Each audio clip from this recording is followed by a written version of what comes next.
Maharashtra today 24 news सत्य परिस्थितीचा सविस्तर आढावा।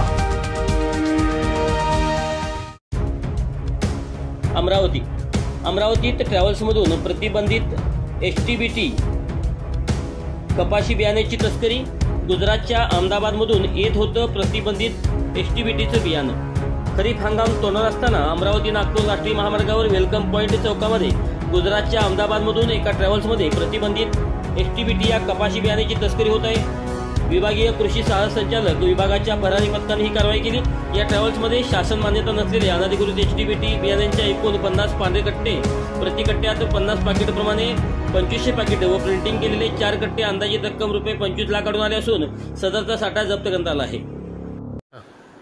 आज या ठिकाणी आम्हाला गोपनीय माहिती मिळाली होती की अहमदाबाद गुजरात येथून ट्रॅव्हल्सच्या माध्यमातून एसटीबीटी बियाणे वाहतूक होत असल्याची आम्हाला गोपनीय माहिती मिळाली होती। त्या आधारे आम्ही आज सकाळी 7 वाजल्यापासून वेलकम पॉइंट अमरावती या ठिकाणी तपासणी करता उपस्थित राहिलो असता गुजरात ट्रॅव्हल्सच्या गाडीच्या डिकीची तपासणी केली। त्यामध्ये आम्हाला एसटीबीटी प्रतिबंधित बियाणे कापूस प्रतिबंधित बियाणे वाहतूक होत असल्याचे आढळून आले।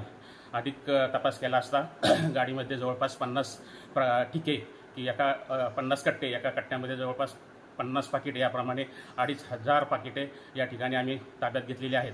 सर्व प्रतिबंधित बियाणे कायद्याअंतर्गत कापूस अधिनियम कायदा 1909 व बियाणे कायदा 1966 प्रमाणे पुढील कारवाई सुरू असून संपूर्ण 25 लाखाचा मुद्देमाल या ठिकाणी आम्ही ताब्यात घेतलेला आहे। पोलीस गुन्हा दाखल करण्याची कारवाई सुरू आहे। आजच महाराष्ट्र टुडे 24 न्यूजला सबस्क्राइब करा आणि सत्य परिस्थितीचा सविस्तर आढावा पहा।